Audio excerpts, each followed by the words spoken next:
In this video, we'll be looking at our 7th grade Week 20 math review, Day 1 and Day 2. The first question asks, how do you write 6.3 times 10 to the 8th in standard form?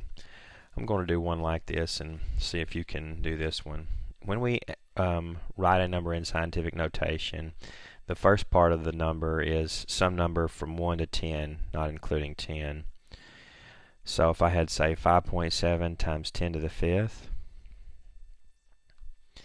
in standard form, I can convert this from scientific notation to standard form simply by moving the decimal place this number of places, in this case to the right.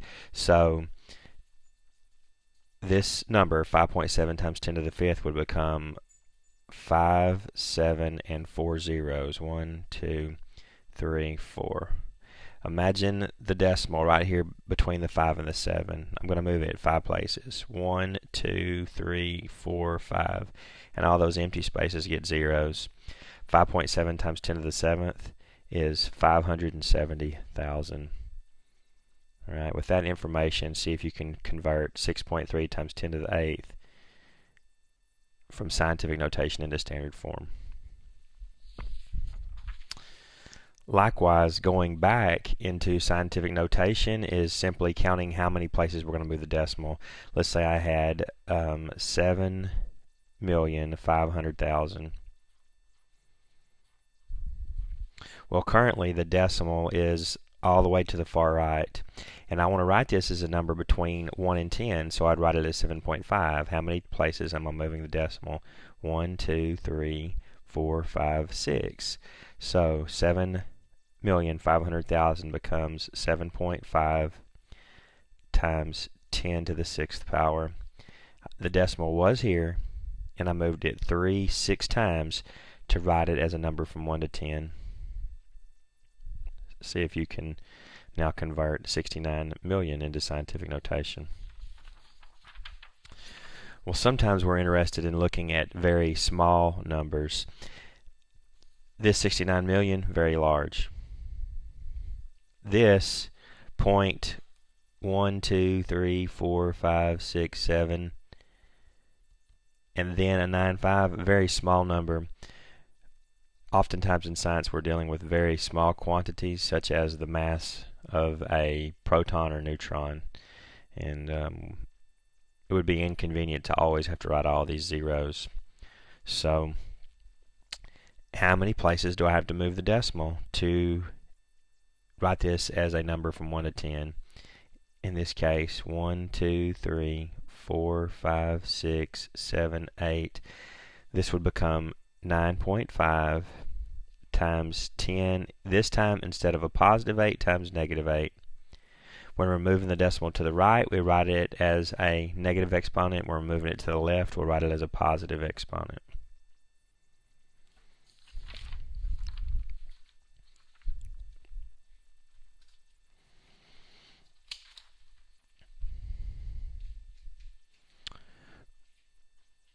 Right, function or not a function? Well, we need to remember what our definition of function is.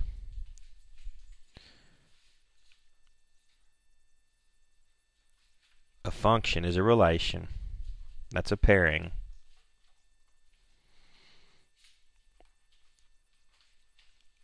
A relation where each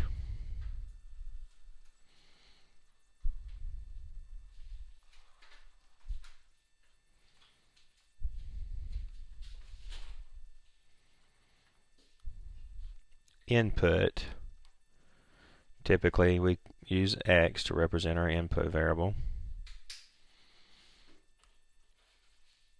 goes to only one output, or y. And I've suggested that you remember the phrase no confused x's. No confused x's. In a function, each x knows exactly where it's going. It won't be going to two y's. Alright. So look at each one of these pairings and determine does each x only pair with one y? If it is, it's a function. Remember, when we're looking at a graph, remember the vertical line test. If we draw a vertical line and it hits more than one time, it is not a function. Consider a vertical line that we would draw right here in this circle. It would hit this point and this point. And if I looked at a table, x and y, this point would be 8, -1, say. This point here would be 8, 8. Consider what's going on with these x values and decide whether or not a circle is a function.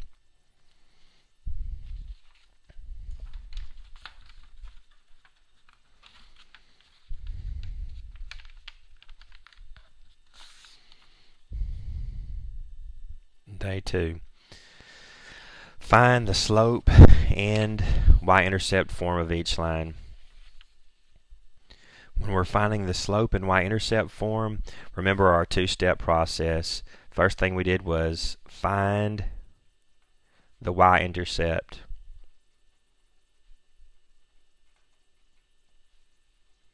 And that's very easy. It's the point where the line crosses the y-axis. The next thing we found was the slope. Find slope. Remember that slope, we use m, is the change in y over the change in x.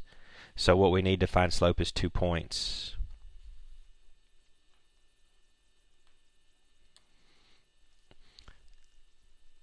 Y-intercept, we use b to represent, and we will fill in the form y equals mx plus b. The y-intercept is the constant. The slope, m, is the coefficient of our input, our x. Well, that should help with those two graphs there. Keep in mind, what should the slope be in these cases? Should it be positive or negative? Remember, when we write our name on the line, that'll indicate to us the sign of the slope. Solve each equation. These equations are slightly more difficult than ones that we've done previously. On each one of these, we have a variable on both sides of the equation. The first thing I'm going to do is eliminate one of those variables. I'll do one for an example, one like this one. Let's say I have 5x plus 7 equals 9 minus 2x. Well, when we have variables on both sides, first eliminate one of the variables. I'm going to typically eliminate the variable on the right. It's a subtract 2x. I'll eliminate it by adding 2x. Adding 2x to both sides. When we do, this cancels. Leaves our 9. 5x and 2x is 7x plus 7. Now this looks like ones we've done before. We first eliminate the added or subtracted part. In this case, it's a plus 7, so we will subtract 7 from both sides. The 7 subtract to leave 7x on the left. 9 minus 7 is a 2 on the right. And our final step is to divide by the coefficient, dividing by 7 on both sides. So we're left with x is a 2/7, and that'll be sufficient in this case. So the first step is to eliminate one of the variables. Eliminate the one on the right, and you'll have your variable on the left-hand side. And I think you'll be successful.